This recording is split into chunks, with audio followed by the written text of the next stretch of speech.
Kausap ko nga sa chat. Oo. Di ba linggo ngayon. Oo. Hindi ako nakapagsimba kanina.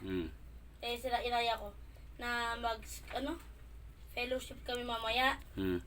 Ganun pa rin yung bago mag-ituwi. Sabi ko, wala mama ko kasi kanina. Malis. Kahapon, hinihintay namin yan ni Maxine. Nung nakaraan, nung Pasko, wala sila nasa Batangas. Di ba sumama rin ako dati sa Batangas? Yun, inaaya din ako. Sabi ko, wala akong pera, tsaka bawal. Ayan mga idol, testingin natin. Para mamaya papaalam ako. Saan naman? Sasama ko na Angela sa tapat ng school. Okay. Okay. Before 8 uwi na eh. Mamayang hapon ng alas. So, lagyan natin ng battery. Kumain ka na ba? Tapos na. Masarap yung ayaw ni mama paprito. Ito yung battery. Gusto ko iprito yung ginataan isda. Ayaw daw, gusto yung kanyang gas. Iniwanan naman niya yung kanyang Ha? yung luto.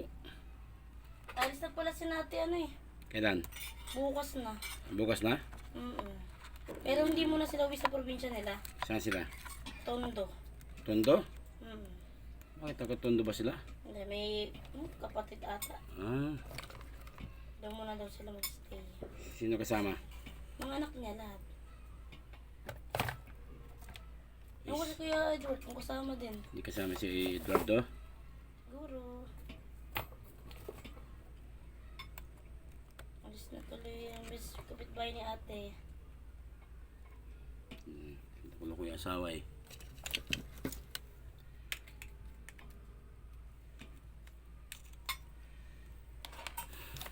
May sinigang.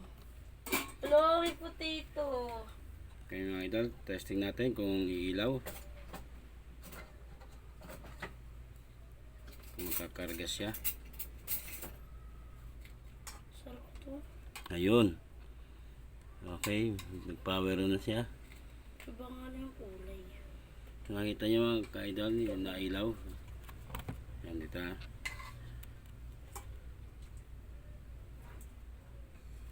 Babango to eh. Yan.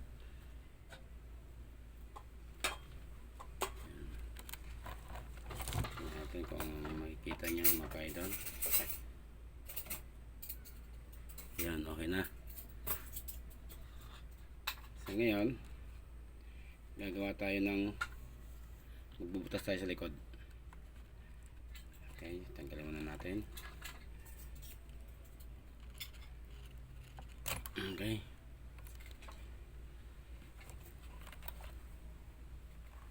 Ibalik na natin ito sa kanyang okay.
Right.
Okay mga idol, nakakabit na natin.